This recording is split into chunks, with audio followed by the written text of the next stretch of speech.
Hello there guys, welcome to my review of the 2022 Safari LTD Cryolophosaurus. Now, I got this figure so I didn't have to use the other one that I have available to me, which is the collector one, but when I got it, I had two slight issues with it. The first one is that the promo images made the colours look a lot darker, and you can't really see it too well on this, sorry about that, but this blue looks very, very deep in the promotional images on the site, and I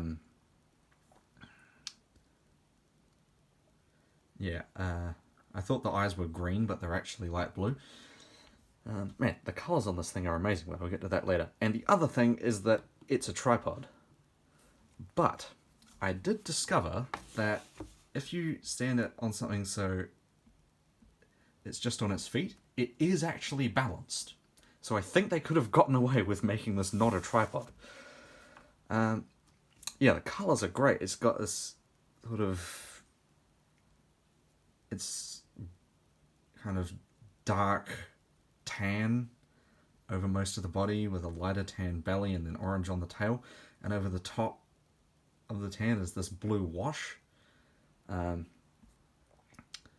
crest is kind of neat. I just kind of wish it had red on the back, because this happened with the Safari Carnegie Collection Cryolophosaurus as well, is that the back of the crest is the same colour as the rest of the head, which is weird because they have portrayed it with a keratin sheath, and then this is very tiger-like on the tail.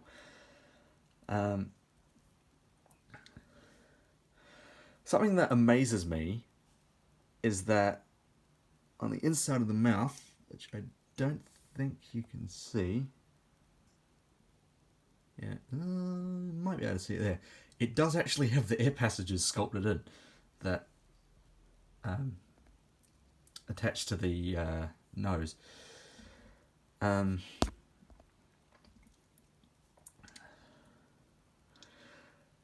Accuracy-wise, I don't think you should be able to see this kind of rise in the jaw where the Dilophosaurus-like notch is, and for some reason the lower lip is flat, so if it closed its mouth there'd be this gap in the front of its face. There's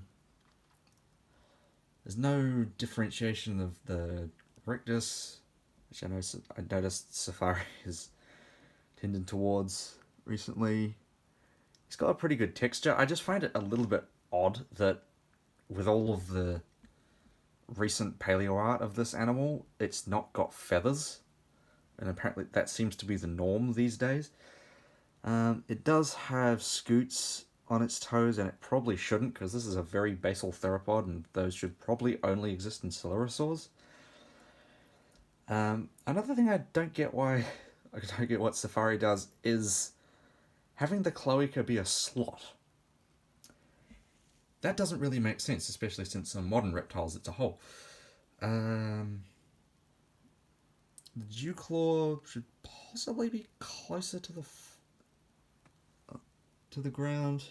Yeah, it's a bit more obvious there. And I noticed they sculpted in the fourth finger. And as of a couple of years ago, we know that the fourth finger would have sat inside the flesh of the third finger, so you wouldn't see it in real life. Yeah, it's good that they've put a keratin sheath over the crest so it's taller than it would be, although according to the fossil it should be two separate halves that have, it should be a crest with a split down the middle, so I don't know, maybe there'd be keratin in between that or not. The thing that stumped me the first time I looked at this in person is right here. It has these two dots above the eye, and that's not a paint error. Those are actually sculpted in, and they're not on the other side, so I think they've actually sculpted this thing with a bite mark on the side of its head. Which is a bit odd. Really well proportioned tail. This is, proportions wise it's pretty up to date. with what we know about this animal. Like, it's not a slim creature like Dilophosaurus used to be thought of. It's a bit more chunky. Of course, there is a little bit of confusion on whether or not this animal is related to Dilophosaurus. I think it is, but I'm not sure on that. I do like how they've got the brow ridges in front of the eyes, which would go alongside the crest. Yeah, well, comparing this to the Carnegie one, which I don't have, this is so much better, but I guess that makes sense. Now for some size comparisons, we've got the Papodimetrodon, the Collectomegaceraps, and the Collectostegosaurus corpse. I would get the Papodilophosaurus, but I don't have it at the moment. It's being borrowed. Now, this has entered the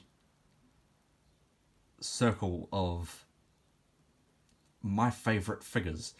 So, I have a little bit of bias towards it, but I think it's going to have to get a 4.9, because there are a couple of inaccuracies, but it is amazing.